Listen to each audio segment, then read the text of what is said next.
첫 번째 시간에 우리는 과장에 대해서 살펴봤고요. 이때 뚜껑 열기 초식을 만들었어요.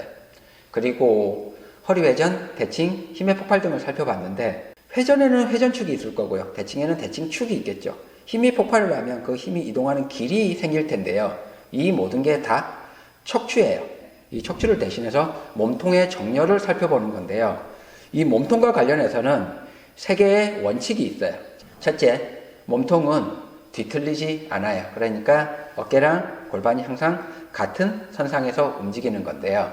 제가 허리 회전을 얘기하면서 봉 돌리기를 할 때 골반을 이용해서 크게 돌려주라고 했는데 이게 잘 안 돼요. 그러다 보니까 골반은 놔두고 어깨만 이런 식으로 돌아가게 되는데요. 이렇게 몸이 뒤틀려 버리면 힘이 이 몸통에서 끊기게 돼요. 봉끝까지 힘이 전달이 안 된다는 얘기예요. 둘째, 몸통은요 휘지 않아요. 이 몸통은 말 그대로 하나의 통으로 사용을 하는 거예요. 이건 별로 어려운 얘기가 아니죠. 세 번째, 몸통은 지면에 가능한 한 수직이에요. 여기서 이제 가능한 한이라는 단서가 붙은 이유는 마부 같은 경우는 몸이 약간 앞으로 숙여져야 무릎에 무리가 안 가요. 이런 몇 가지 예를 제외하고는요, 가능하면 몸이 세워져 있어야 되는데, 예를 들어 남권을 하더라도 몸을 극단적으로 세운 상태에서 이런 식으로 팔을 움직이는 거고요. 태극권을 하더라도 마찬가지. 좀 불편하더라도 이런 식으로 몸을 세워줘야 돼요. 물론 태권도도 마찬가지예요. 그리고 나서 이게 어느 정도 몸에 익으면 이거를 좀 풀어내면 되는데요. 이런 몸통의 법칙 세 가지는요, 절대 법칙은 아니지만 무술을 할 때 가장 먼저 생각해야 되는 제1법칙이에요.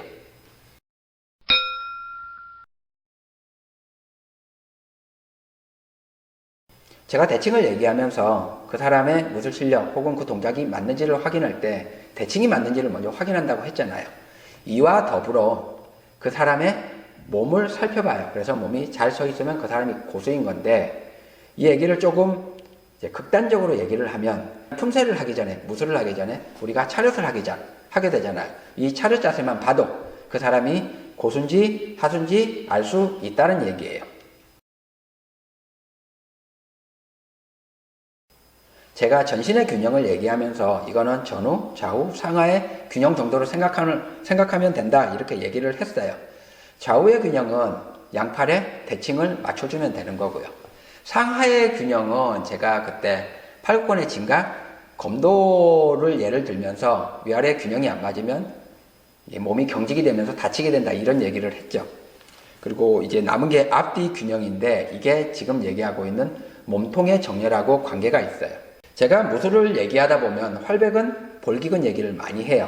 이 동양 문화권에서는 음양오행이라고 해가지고요, 모든 사물을 이제 쌍으로 설명하는 걸 좋아하는데, 이 활백근의 쌍은요 가슴 대흉근이에요. 그리고 볼기근의 쌍은 복근이에요. 그러니까 복근이나 가슴에 힘을 주면요 자연스럽게 활백근하고 엉덩이에 힘이 들어가요. 제가 저번 시간에 힘의 폭발 얘기하면서 가슴과 배가 수축 팽창을 한다고 했는데, 이때 같은 값으로요 활백근과 볼기근이 움직여주는 거예요. 그러면서 앞뒤의 균형을 맞춰주는 건데, 사실 앞뒤 균형을 이런 식으로 맞추면요 좀 어려워요. 이때는요 근육을 생각하지 말고 요추 경추를 얼만큼 펴주느냐를 가지고 이 값을 조절할 수가 있어요. 우리가 똑같은 주먹 찌르기를 할 때 가슴을 펴주면 이 팔도 더 뻗어지고요, 가슴이 약간 움츠러들면 팔도 다리도 같이 움츠러들게 되거든요. 즉 이 얘기는 우리가 무술을 하면서 계속해서 팔 혹은 다리의 움직임을 많이 생각하는데요, 실제로는요 이 몸통의 움직임이 더 중요한 거예요. 팔다리의 움직임은 이 몸통의 정렬 움직임에 종속되는 것 뿐이고요.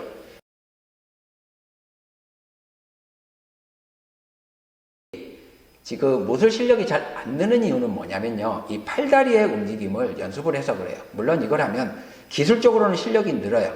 근데 어느 수준에서 멈추고 뭔가 아쉬운 거예요. 그 이유가 뭐냐면 이 몸통 정렬을 잘 못해서요. 즉 그 사람의 무술 실력이라는 건 팔다리의 움직임을 보는 게 아니라 몸통의 움직임을 보게 되는 거고요. 그런 이유에서 무술을 하기 전에, 품새를 하기 전에 차렷 자세 하는 것만 봐도 그 사람의 실력을 가늠할 수 있게 되는 거예요. 지금까지 얘기가 뭘 얘기하는 건지 이제 정확히는 모르겠지만 대충은 이제 와 닿을 거예요. 그래서 이제 몸통의 정렬이 중요하다 여기까지는 알았는데, 그렇다면 이 몸통을 어떻게 정렬해야 되느냐, 그러니까 차렷 자세를 어떻게 만들어야 되느냐, 이게 문제가 되는데요. 이 부분에 대해서는 다음 시간에 계속 이어서 얘기를 할게요.